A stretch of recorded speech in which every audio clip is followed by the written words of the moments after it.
Baik, bismillahirrahmanirrahim. Assalamualaikum warahmatullahi wabarakatuh. Perkenalkan, nama saya Ashabil Tri Rizkiawan dengan NIM 2022 01010313. Baik, di sini saya akan mempresentasikan proposal penelitian kualitatif dengan tugas mata kuliah metodologi penelitian kualitatif dosen pengampu Bapak Dr. Syahrul MPD. Baik, yang pertama yaitu bab 1 pendahuluan. Yang pertama yaitu latar belakang masalah. Nah, keberadaan sarana prasarana di sekolah merupakan bagian penting dalam mencapai tujuan pembelajaran. Oleh karenanya, sekolah dituntut untuk dapat menyediakannya sehingga layanan pembelajaran dapat maksimal berjalan dengan baik.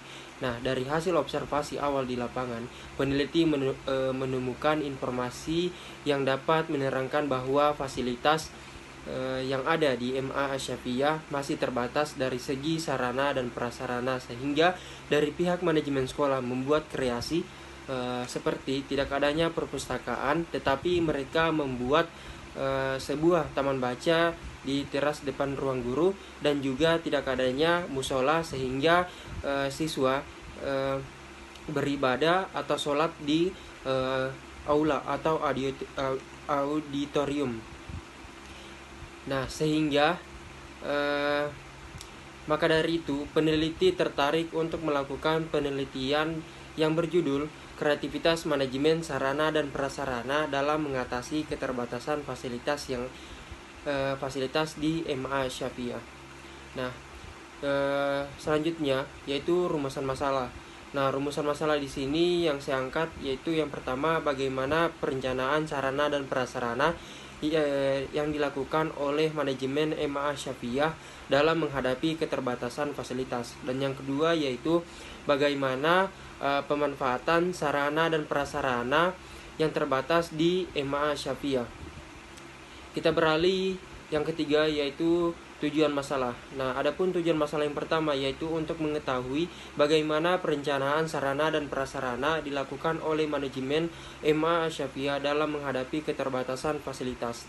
Dan yang kedua yaitu untuk mengetahui bagaimana pemanfaatan sarana dan prasarana yang terbatas di MA Asy-Syafiyah. Dan yang keempat masih di bab 1 pendahuluan yaitu manfaat penelitian. Nah, berdasarkan tujuan yang telah dirumuskan sebelumnya, diharapkan pada penelitian ini mempunyai manfaat sebagai berikut. Yang pertama yaitu manfaat teoritis, dan yang kedua yaitu manfaat praktis. Nah, selanjutnya yaitu definisi operasional. Nah, untuk menghindari kekeliruan dalam penelitian ini, dalam pembahasan kreativitas manajemen sarana dan prasarana dalam mengatasi keterbatasan fasilitas, maka konsep dasar yang perlu dijelaskan sehubungan dengan penelitian ini adalah yang pertama yaitu manajemen, dan yang kedua sarana dan prasarana. Dan kita beralih yang kedua yaitu bab 2 tinjauan pustaka. Yang pertama landasan teori. Nah, landasan teori di sini ada dua. Yang pertama perencanaan sarana dan prasarana, dan yang kedua pemanfaatan sarana dan prasarana. Dan yang pembahasan yang kedua yaitu riset relevan. Nah, di sini riset relevan yang pertama penelitian yang dilakukan SY Rizani Nurfasha 2021 yang berjudul Kreativitas Guru di Tengah Keterbatasan Sarana dan Prasarana Sekolah. Dan yang kedua yaitu penelitian yang dilakukan Hamasyhudi Ahmad MPDI 2013 yang berjudul Upaya Kepala Madrasah dalam Mengatasi Keterbatasan Sarana Pembelajaran di Madrasah Ibtidaiyah. Dan kita beralih ke bab 3 metodologi penelitian. Nah, bab 3 metodologi penelitian yang pertama yaitu jenis penelitian. Nah, jenis penelitian adalah deskriptif kualitatif yang dicirikan oleh representasi tertulis atau lisan dari objek penelitian yang diamati serta interpretasi dari kata yang tersedia. Dan yang kedua yaitu jenis dan pendekatan.